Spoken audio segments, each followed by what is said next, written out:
he knew this character so deeply, and one of the first things he said, if we're not going to do it right, we're not going to do it. What's going on, y'all? It's Liam Crowley with Screener, and I am honored to be sitting down with the team behind The Punisher, One Last Kill. Jon, Ray, thanks so much for being here. Thanks for having us. Jon, it's wild to see you out and about in New York City. Typically, you'd be on the stage right now. Yeah, it's Monday afternoon. There it is. Yeah, I know, it's your day off, and you're still working. Yes, sir. I want to start with a big one.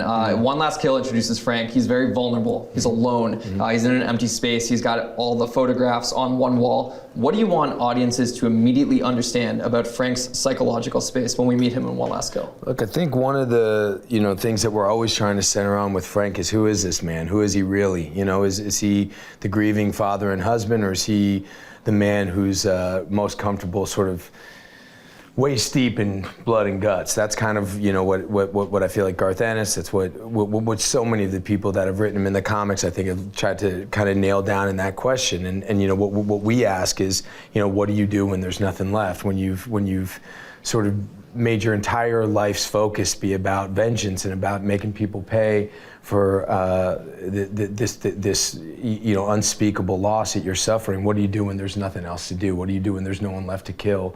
And I think it's always been sort of this question and this thing that Marvel has always been trying to do with the characters. How can we really take a step forward? And every time we sort of tried to take that step forward, it didn't really seem genuine to me. I felt like we really needed to see what rock bottom looked like with Frank, and I think you're going to see it in this. Yeah, big time. This is a very big psychological analysis on who Frank Castle is as a human being. Ray, coming to you, when we last saw Frank, it was at the end of Born Again Season 1, and he was captured, and we didn't see him at all throughout Season 2 of Born Again. So again, similar question to you. When we pick up with this version of Frank, what did you want his emotional core to look like? Yeah, I think everything Jon just said. When Jon and I first talked about this project, he knew this character so deeply, and one of the first things he said, if we're not going to do it right, we're not going to do it. And as I said, growing up with that athlete mentality, you hear those words, you're like, okay, you're going to battle with somebody that understands the type of project, at least that we're aiming for. So we win together, we lose together, all of that, but we're aiming high. And the fact that Disney allowed us to do what was in Jon's head and put on the paper was incredible. So, just to support that vision that Jon had, that was my job, to just support that and see that through, and hopefully you'll see that tonight. Yeah, and you keep saying we, because it's a team effort here. You guys co-wrote this project together. What did that day-to-day collaboration look like, both when you're in pre-production, you're scripting out the story, and then when you eventually get to shoot with the cameras? Look, I mean, for me, I'm so grateful to be doing this for a living, and I have legitimate sort of pinch myself moments all the time. I'm overwhelmed with gratitude to be able to do what I love to do and to be able to do it in the capacity that I am. But the best thing about it is, without a doubt, is you find people you love and trust, and then you get to work with them over and over again. This is our third project together, and we speak each other's language. We can say anything to each other. Nothing is off limits. I know that there's no director that I've worked with that has, for lack of a better word, not just let me off the leash, but whip my ass and say go. Just go. Just like whatever you want to bring. And I think of the characters that I've got to play for him in the past, and I think most directors would say, oh, hey on, man, you're pushing it. That's a little bit too much. He does sort of the opposite. He makes me feel like I'm 100 feet tall. And so for this character that I know so well, and for this fan base that I'm so in touch with, and for the community that I think Frank means so much to, I needed to go into it with somebody that was gonna block and tackle for me, and that was gonna let me do my version, and wasn't gonna let me get out of it. Was gonna make me do the hardest version that I could possibly do. And so, I'm so, there's no one else I could have done this with. So I'm just so grateful that, Ray came and rolled with us on it. Yeah, it seems like there's a real athlete mentality on set. You said block and tackle, making sure you have a clear route to get to the end zone, so to speak. Ray, would you say the same thing? Would you feel like you guys have a shorthand at this point, 3 projects in? Yeah, 150%. It was the first project Jon warned me, though. He did to say, I'm sorry now for what you're about to put you through, which was amazing, because you know, that's what a brother does. You know, I think when somebody understands what he has to go through to get to this character and the darkness that we were going to have to go on the journey through, it was amazing to get that. Like, people don't usually get warnings. You know, the warnings come afterwards. But to be fair, like, it was so palpable, just the energy and the commitment that he put in. Look, I saw him go through Wayne Jenkins, and I met him on Rick Macy, where he was like already auditioning three weeks before he even had the job. And this was like a whole nother level of commitment that I was like, oh, there's even more depth to this person that I love, who's just incredibly talented and incredibly protective, but also like the most generous human being, not only on set, but off set. And look, you see Jon and the guys that he rolls with and the people that he consulted with to help, you know, kind of the origin of this character and go into that, I think it's just a testament to who Jon is and the people that he rocks with. So just to be a small part of Jon's little journey is amazing. So, you know, kudos to what he brings to this character. I am a fan of the Punisher because of Jon Bernthal. So for me, just to have that #1 on my call sheet is just like, you know, it's a director's dream, for sure. Yeah, a lot of these Marvel TV actor character combos, you can't picture anyone else in the role. Two other guys that I feel like really embody that: Charlie Cox, Vincent D'Onofrio, sure. Kingpin, and Daredevil over in Daredevil Born Again. As the years have gone on, it's been very clear that Marvel has given them more creative control over the character. And based on the way you speak, it sounds like you have a good amount of input as to where Frank is going to go. Just how has that felt as a talent, as a creative, to take a little bit more ownership over the character? And beyond that, is there any specific elements of Frank that are non-negotiable for you? They always have to be displayed on the screen. Yeah, look, I appreciate you saying that, but yeah, that's absolutely right. And I think, you know, we've got to a point now where it's a genuine partnership, and look, Frank doesn't belong to me. It doesn't belong to Ray. You know, Frank belongs to the fans. It belongs to the the members of the military, members of law enforcement, people who Frank just exists in their hearts. You know, and it's I do look at it as a responsibility, and it's just got to be a certain way, and I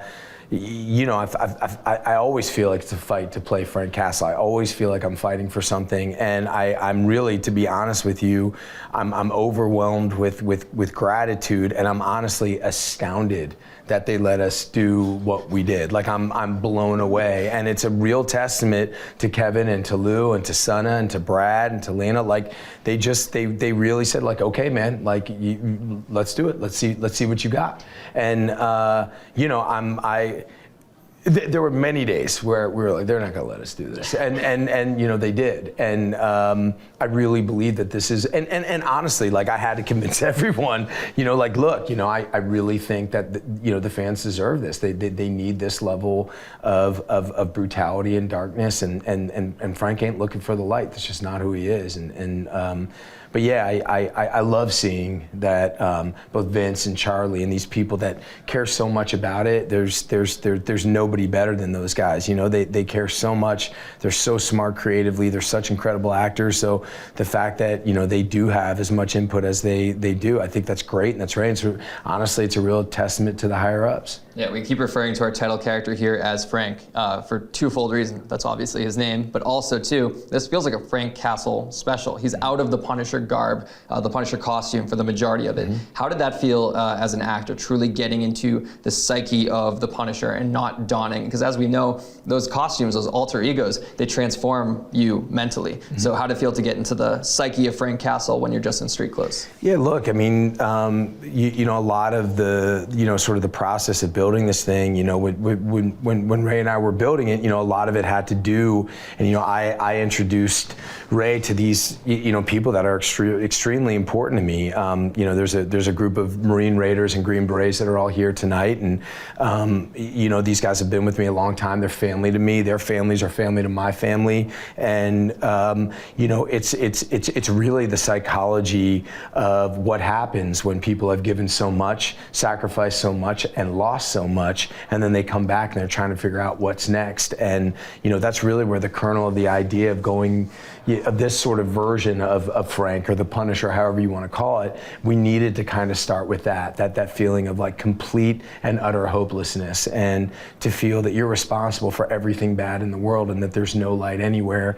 and you're completely lost. And to be honest with you, the more tip of the spear guys that I talk to in that community, it's a very common feeling, and I really wanted to start there. And I've said it before, I do believe there's a little bit of Frank Castle in everyone, and I feel like there's a reason why people are drawn to this character, and I think it's beyond just sort of the violence and the brutality and the vengeance. I believe it's about this sort of hopelessness that at certain points in our life kind of plagues all of us. You said hopelessness. I want to circle back to that in a second, but first, Ray, to get to you specifically, I want to talk about one of the biggest action set pieces we have in this 48-minute special, which is the apartment complex situation that goes down. It's brutal from a physical standpoint, but also brutal from an emotional standpoint. I love that as a viewer because punches mean nothing if there's not a story behind them. Can you talk to me about crafting that scene, both from an action standpoint and also when you're in the editing bay, making sure that we're cutting back and forth to moments that have emotional weight and it's taking the audience on a journey? Yeah, like you said, it's all driven by story, and that's a critical moment in the special where it's a turning point for Jon's character. But to have your number one on the call sheet put himself on fire is pretty special, to say the least. I think legit flames, legit practical flames. And everyone was trying to walk him off the ledge, myself included. And I'm like, are you sure you want to do this? But if you want to go to bat, we're going to go to bat for you to do this. But this is, it's not for the faint of heart to put yourself through that kind of experience. But to watch Jon, the preparation for doing that, but he didn't do it to look cool. I think that's what makes Jon so special. He did it because it was important to the story, it was important to the character. And so to put yourself through that type of risk because it's a character moment, I think that's a testament to how important the Punisher is to Jon, to the fans, and why we wanted that moment to feel so real. Look, we had an incredible stunt team, an incredible stunt supervisor. There's too many folks to thank here, including our Marine Raiders. There's so many people that helped to orchestrate that moment, and that started in the script. We always knew we wanted to do something special. We always knew it was about Frank fighting for the community. We always knew it was about Frank protecting people and what was the best way for us into that point. So when it came to that and we saw the previs, it just felt like, okay, this is it. This is a moment. It's a critical moment. It's one of my favorite sequences in the piece, but again, it's for the story point that it makes. It's the first time in our piece that our unreliable narrator is now real. That's real fire, and Jon is awake, and now the beast is unleashed, so to speak, in that moment. So it's a really, really powerful moment in the piece, and I'm really happy with the way it turned out. Yeah, it's super important to show instead of telling. To get pretty deep here, there is that sequence where Frank contemplates taking his own life. Why was that important for you to confront those themes directly, not just talk about it, but literally show him one pull of a trigger away? Yeah, look, there's a lot to that.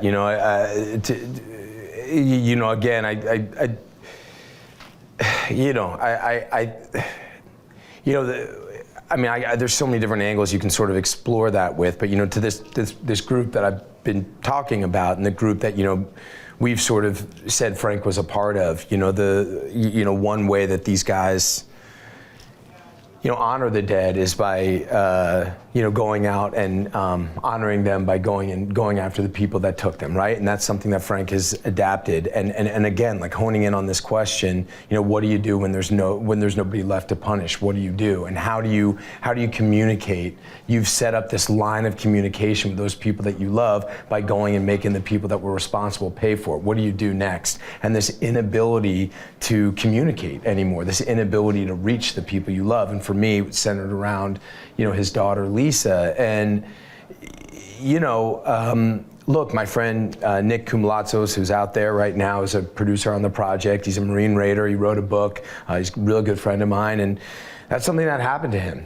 He went to the beach one day and went to go take his own life. And he felt this unbelievable connection with one of his children, and he decided to go the other way. And I really wanted to start with that. And unfortunately, we're in a situation now where so many veterans are coming home and they're confronted with utter and complete hopelessness. There's a psychological condition called anime, which so many vets suffer from, where so much of the time it does result in taking your own life when you just feel like you're just completely enveloped with utter hopelessness, and you feel like the world's problems you cause, and you cut ties with every pillar that you once believed in, whether it's family or the Marine Corps, religion.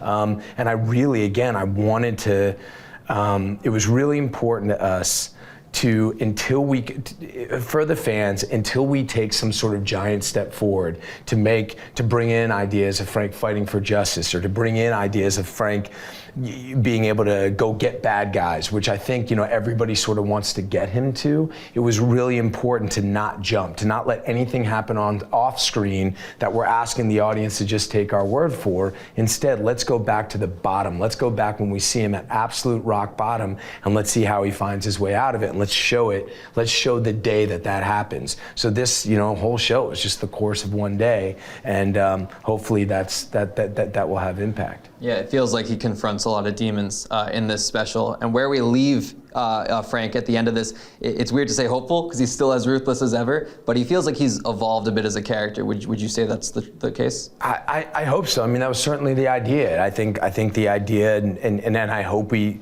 are able to do it in a way that doesn't feel spoon-fed or too kind of on the nose. But I think, through the course of this day, with that little girl sort of giving him the gift that she does, and for him to go pass that along and put that trinket of hope, that trinket of life, of gratitude, of love on his daughter's grave, is the first time he hasn't put a trinket that belonged to somebody that he killed for his daughter. And so maybe by helping other families stay together, by fighting for justice, by keeping people safe, maybe he can honor his family that way. And I think that is a real big step for him. Big time. Yeah, you can both answer this next question. The title alone, The Punisher: One Last Kill, almost feels like going in, this would be a swan song. But like I said at the end, it feels like we've almost reset the character of the Punisher.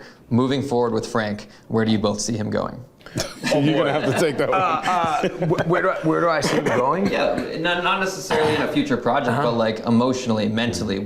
Has his North Star changed at all? Like his code of conduct, so to speak. Look, I've said this, so many times before, and I know that, Ray understands this well, because, the two of us sitting here, we sit here first as husbands and fathers. That's what we are. That's our whole universe. It's why we first connected in the first place when we made King Richard. That is who we are. That is that, and there is no way I could ever begin to approach playing this part if I didn't fully understand what it means to love something so much greater than I love myself, and be happily, give my life happily, do whatever it takes for my family. And I think that's exactly where Frank is. I don't think Frank will ever be in a place of love or light or comfort or ease. I don't think that's something that he's ever been, that he's looking for, but I do think he'll find different ways to honor them. And I do think that there are ways now,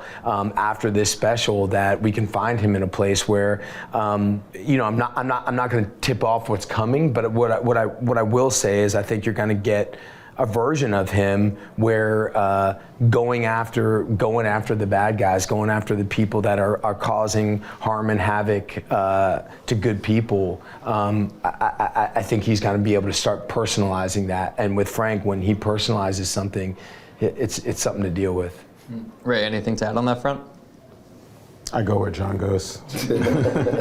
So it sounds like this could be the first of a couple collaborations between you two in terms of this realm of the Punisher. Yeah, I mean, exactly what Ray said. I mean, he's my brother. He's my partner. We have something enormously special together, whatever we're working on, and I certainly hope so. You two are obviously very close collaborators on this project. You're co-writers. You guys both crafted this script together. Could you kind of talk to me about what that process was like on a day-to-day format? Yeah, I mean, look, again, I think that, we very early on kind of knew exactly what this was going to be. I was able to sort of pitch this thing. I mean, I feel like it didn't really change. I mean, what the pitch was is pretty much what... Totally. John had this idea for a while, and I think he had it in his back pocket. So, the first drafts of the script were sort of written, and a lot of it was in his head, still coming down. So for me, it was coming in very fresh, and also fresh to the character. I hadn't opened up my comic books in 25 years, so it was nice to come in with a different perspective to what John was already building. He had already built so much of the story, and then it was coming in and trying to find a way to make it cinematic. How do we turn this beautiful script into a movie. And I think a lot of that was really massaging what was already there on the page, finding the nuances of the character, diving just deeper in. And so the hard work was really already done. Jon had really kind of put that structure together very early on, and then it was just kind of tightening and smoothing and deepening character from that point on. Yeah, and in our collaborations in the past, for better or for worse, I mean, it always ends up for the better, but sometimes we get in trouble on the day. But Ray is just a very big believer in the moment. He's just, whether we're working on, David Simon, who does not like, the dialogue being changed, or whether you're working with, Balin, who's down for whatever, there are just, with Ray, the moment is going to be honored. And so it is not weird on set at all that he is just shouting behind the camera, hey, what about the, he's playing characters off screen, just screaming. And that's what I knew that, we really needed, but the basic story, the basic structure, again, it really kept going back to, I just didn't want to betray the fans at all. I didn't want to take any jump in time. I didn't want to see any sort of evolution in the character before the fans did. I didn't want that to happen off screen, and that's really what the purpose was here. And so, honestly, the thing we pitched is the thing that we wrote, and it's really the thing that we shot. And then we just got these incredible people together, and where we were lacking in sort of money and time, we made up for it in spirit and energy and grit. Yeah, and just to piggyback, it was a father-daughter story, and nobody knows that better than Jon. And if you boil it down, the core of it, and you're just saying, wow, this is a man that protects me. When you hear that little girl calling for him at the end of the special, and he has a decision to make, I mean, that's the movie. And that's Jon, that's who Jon is. And it's amazing to kind of see that moment kind of unfold throughout the process. But yeah, improvisation is our friend here. We were able to, and it was our words that we were mincing, so it was great. That's right. That's right. That was good for a change. That was good for us. Yeah, we weren't pissing off anybody in that way. Yeah, for sure. Amazing. One final question I'll ask you with no segue. I meant to ask this at the beginning. The special presentation format, was that fun to play with? Because you had done the Punisher's standalone series, 2 seasons of that, if I'm not mistaken. Supporting character in both versions of Daredevil. How did the special presentation feel structurally by comparison?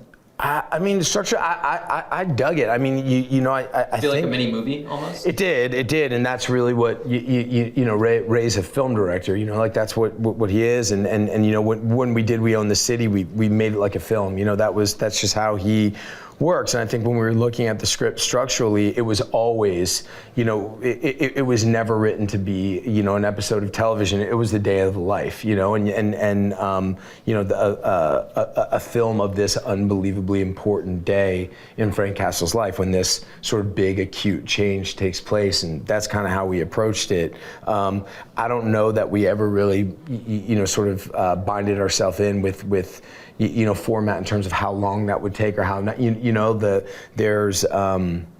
there's so much, look, through I think 95% of the piece, I don't say anything. You know what I mean? It's not a dialogue heavy piece. Opposite Dog Day Afternoon. There you go. Believe me. Yeah, I'll never say anything again. Yeah, give me more of this. But I just think that so much here is about the world building, and I really hope that some of the things that are going on, in our communities today, I hope that some of that stuff kind of comes up and people find a little bit of relevance and makes people think a little bit as well. Big time. Well, selfishly as a fan, I hope it's the first of many, but in the meantime, y'all can check out The Punisher: One Last Kill, streaming now on Disney+, and make sure to read Screen Rant's cover story breaking it all down. Hey, Frank. How you doing, brother?